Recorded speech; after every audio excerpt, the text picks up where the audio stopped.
So you remember the race report? Dun-dun. Yeah. Which was exciting because it blew the leftist narrative out of the water on race. Well, the government's gone and done it again. And I think we have to give our thanks to, Tony Sewell and Kemi Badenoch for this one. So this is the front page of the BBC. I bet they love posting this one.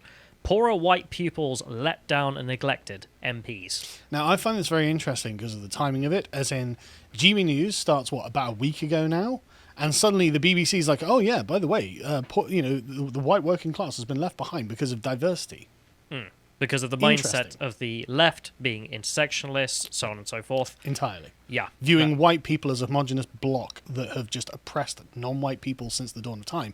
But this seems like a response to GB News, as in, if you're going to make sure that that's something people talk about, and GB News smashing the ratings, then suddenly the BBC is like, well, I guess we have to talk about. We need an audience too.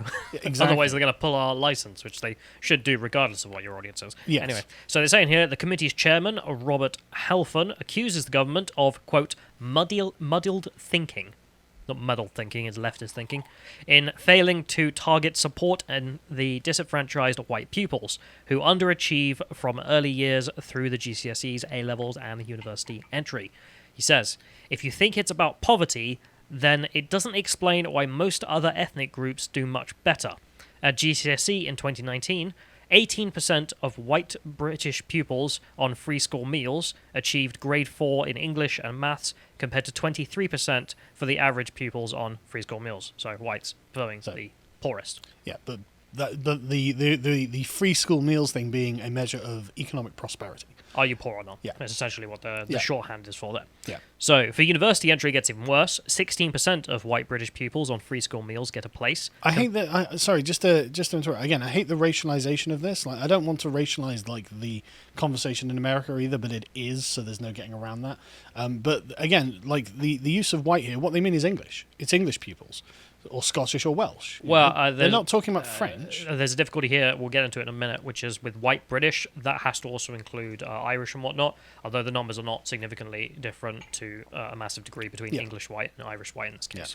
So, but they say for 59% of black African pupils, so pupils who are descendants of black West Africans, as in directly, let's get that clear, 59% of them who are on free school meals make it into university, 59% of those from Bangladesh make it into university. Caribbean, 32%.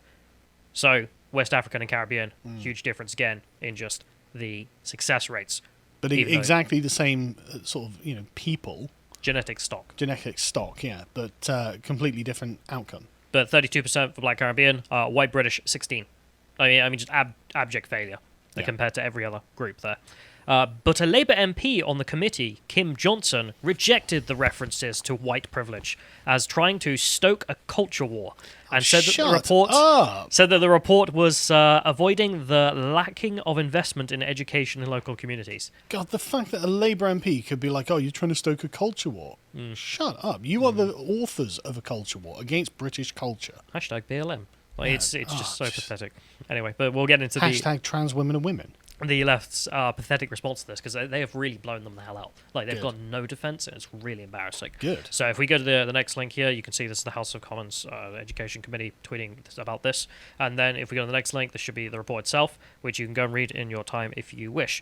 So it's titled, The Forgotten, How White Working Class Pupils Have Been Let Down and How to Change It. Hell of a title. The Commission on Race and Ethnic Disparities defines white privilege as the idea that there are societal privileges that benefit white people over other ethnic groups in some societies, particularly if they are otherwise under the same social, political, or economic circumstances. So they're defining white privilege there for the purposes of saying it's garbage. We are concerned that the phrase may be alienating to disadvantaged white communities, and it may have contributed towards systemic neglect of white people facing hardship who also need specific support. I can't help but notice they're capitalising the W in white here. Interesting, isn't it? That's not usual for government documents. And it shouldn't be done, in my opinion. And they shouldn't capitalise the B in black either. No, I'm in agreement there. It turns it into a proper noun. As if this is an actual constituency, and it's not. And I hate it. But anyway, sorry, carry on. They don't usually do this. I know someone in here is, I presume, having fun. So, Some research from the United States also suggests that learning about white privilege may reduce sympathy for white people who are struggling with poverty. We've seen this a million times. You know, the Trump supporters probably being the best example of it, of people who are voting Trump in 2016 because, you know, he lost jobs, blah, blah, blah, blah, that's the narrative. And yet the response from the left, what is it? It's like, you're a bunch of racists. Like, okay. Nice. I didn't put my earphone in. I don't think we have any clips anyway, so don't worry about that's it. right. But yeah, so- hang on. It's more than that, though. It's not just, it'll reduce sympathy for white people. I mean, it's literally breeds framing hatred. It's literally framing white people as the perennial oppressors of non-white people. So obviously that's going to be a consequence. But obviously, therefore, like, you know, withholding help from white people becomes a duty. It doesn't just become something incidental. It's something that is good to do. But also non-white people and other white people should hate white people because they're oppressors. Yes. That's the logical conclusion of that argument. Kemi Badenoch. We share concerns with the Minister for Equalities, Kemi Badenoch MP, that there is a risk of some pernicious ideology beginning to spread to organisations and charities that work with children. Organisations which are in receipt of taxpayers' money should have full regard for their duties under the Equality Act 2010 and should consider whether the concept of white privilege is consistent with those duties. So explicitly threatening charities and organisations that take government money. You start teaching this stuff, we're going to take your money away. Good. Which you should do. Our inquiry has shown that poor white pupils are far from privileged in education. What a statement. I'm glad, you know, we give the Conservatives a lot of stick. Occasionally when they do something like this, it's good because they just completely destroy the left's narrative, and good on them. Well, it's not the Conservatives. Reality is destroying the left-wing narrative. Yeah, the Conservatives are putting it in the public eye. They're just being brave enough to finally admit it. Yes. So, free school meal eligible boys from mixed white and black Caribbean and black Caribbean backgrounds sometimes achieve similar or lower scores to free school meal eligible boys from white British backgrounds. Free school meals eligible girls from a white British background, while scoring higher than boys, are also consistently scoring lower than free school meal eligible girls from other ethnic groups. So that being the point there. If we go to the next one, that also implies that the schooling system is geared towards women, which I suppose 30 years of feminism will do that, won't it? So this is the point they make, and the point where they point out the different gaps there. They mention about the men and women difference, but they're not really too sure what to do with it. Like, there's no real recommendations on how to solve that, so I'm not focusing on it too much here.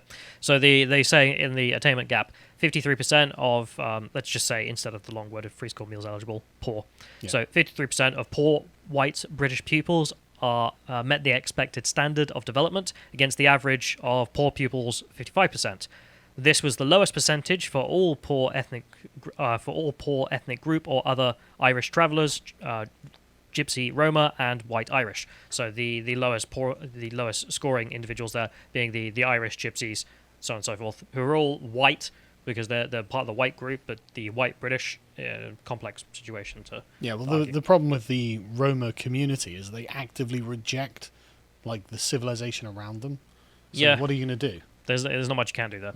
So then you go to the summation. The summation here I found disappointing, let's say, because they issue some recommendations. So the next link, in which they say, for example, that they want to channel funding to schools that struggle to recruit and retain the best staff, or ensuring all pupils get the best careers advice.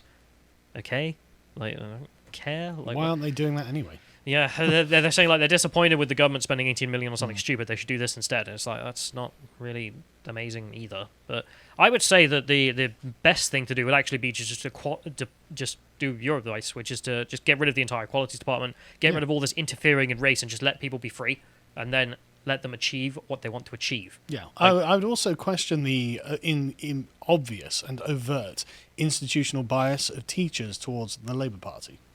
Why do 2/3, more than 2/3 of teachers in the United Kingdom vote Labour?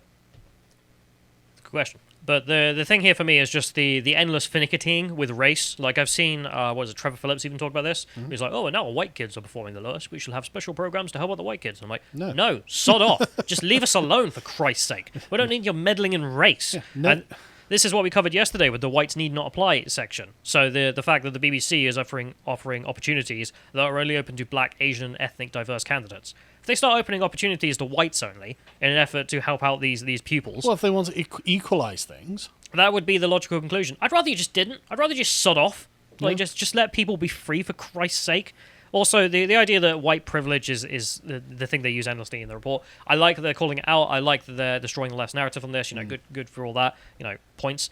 But the idea that that's the most fundamental thing. That's the peak of an iceberg of open discrimination. Yeah. I mean, the fact that the BBC is openly saying if you're white, don't apply.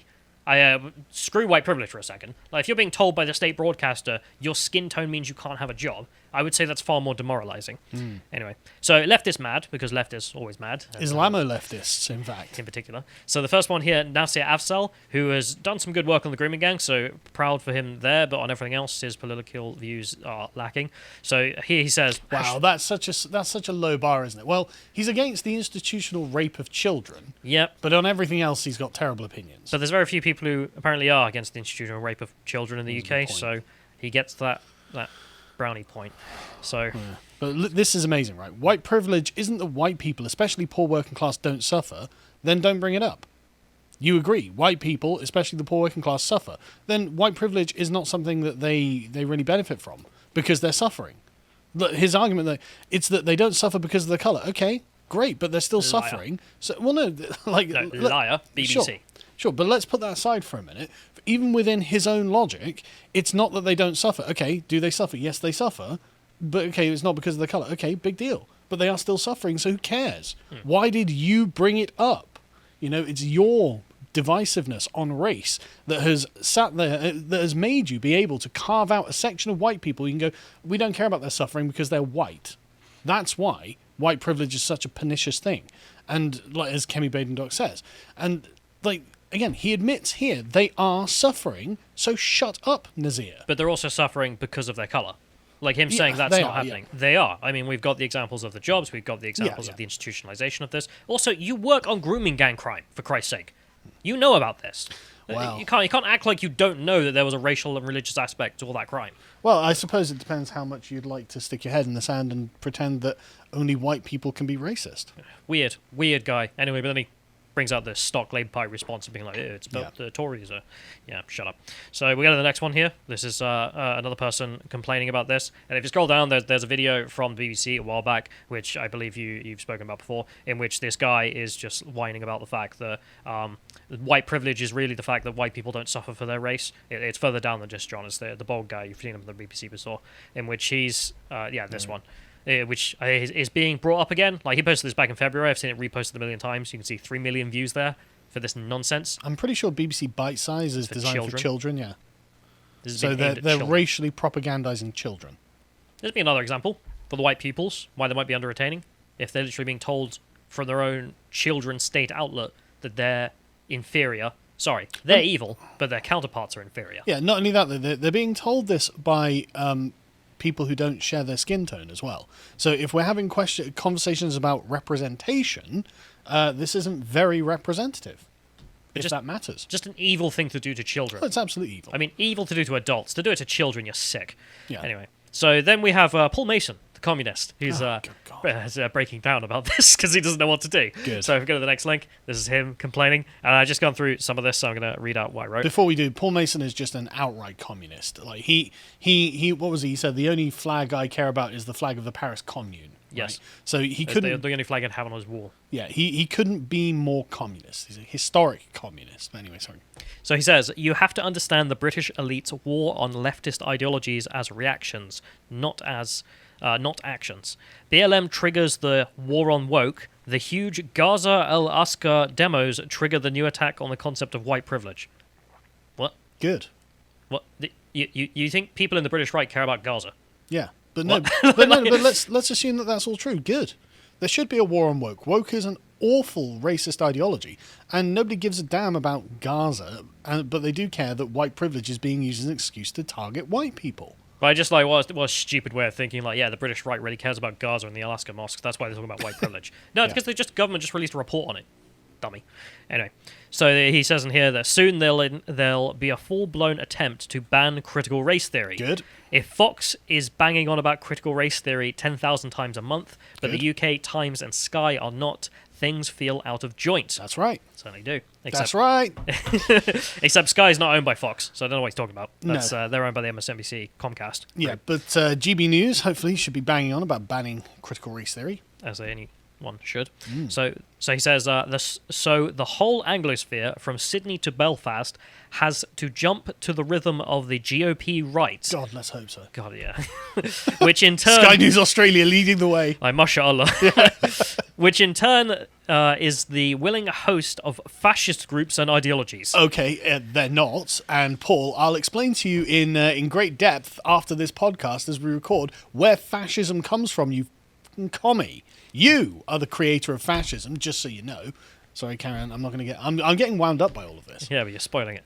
I know, sorry. If there's an industry in promoting the rights and achievements of ethnic minority pupils, that's because of the basic social need. It's just another fascist-feeding insult cocked up by the Tory racists to denigrate the efforts of migrant children and those trying to give them an equal start. That's right, Paul. I don't know anything about the words I'm using either. That's why I just blather on. You can't say Can you Tory... string a sentence together? You can't say Tory and fascist and think that means the same thing. You're an idiot if you don't see them as polar opposites.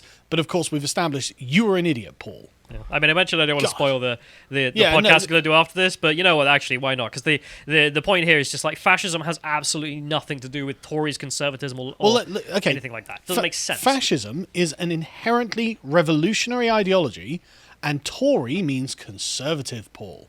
Revolution, conservative. Revolution, conservative. And you're like, yeah, there's no difference. They're the same picture.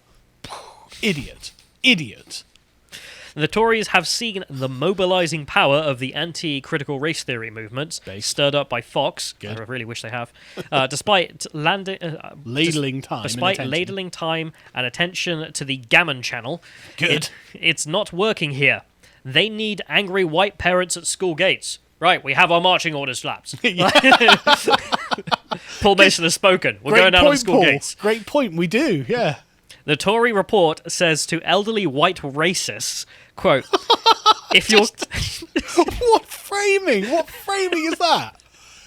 If your kids are trapped in a dead-end job on low pay in a town that's experienced social death, don't blame the hedge funds, the landowners, the corrupt politicians. Blame the kid with brown skin and their teachers. No one's blaming the kid with brown skin, Paul. We're blaming communists. The left. White communists, incidentally, Paul. People like you who sit there and try to draw a distinction between the brown and the white kids. That's the problem. You're the problem. The segregationists are the bad guys, Paul. Yes. Don't know if that was clear. They've always been the left-wingers, Paul. I don't want to hear from politicians who can't state Britain is structurally racist, its society is systemically racist because it was founded on slavery and colonialism, and the same system keeps poor white children in their place. Well, you got 81 likes on that, Paul, so it looks like no one wants to hear from you either. But I don't want to hear from politicians who aren't able to say that Britain's the worst place on earth, it's founded on racism and slavery. What on earth are you saying? Like, you so imported the Americanization narrative that you've completely forgotten what you're talking about. Like, Britain was founded on slavery, was it? When was it? What are you talking about? Like, it's founded on the union of Scotland into the United Kingdom.